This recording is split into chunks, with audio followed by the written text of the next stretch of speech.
right, thank you, Taylor. Well, now it's time to get into our keys to the game. We'll start with Iowa State. They're hosting Texas Tech on senior night tonight at 6.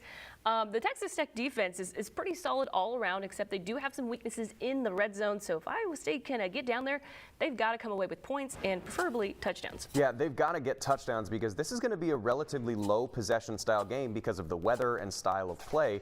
And because of that, score in the red zone. And the second point is take care of the ball. You cannot win with 5 turnovers. You shouldn't win with 3 turnovers. So keep those turnovers to hopefully 0 or at most 1.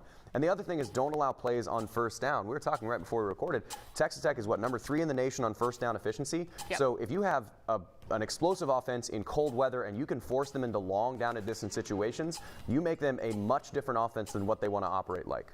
Absolutely. Well, let's shift gears now to Iowa. They are on the road against Minnesota. That game is at 3 p.m.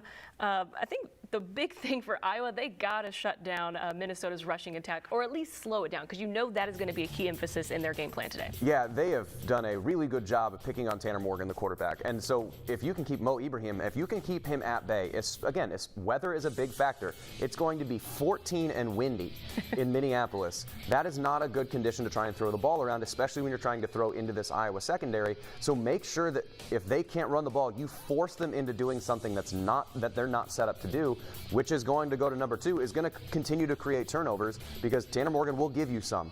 And the last one is offensively.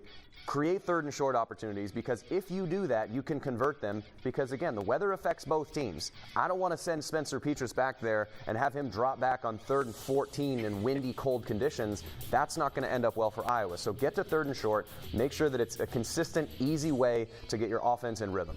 Yeah, and that's where Iowa seems to have a lot of its success. In Minnesota, not so great on 3rd down.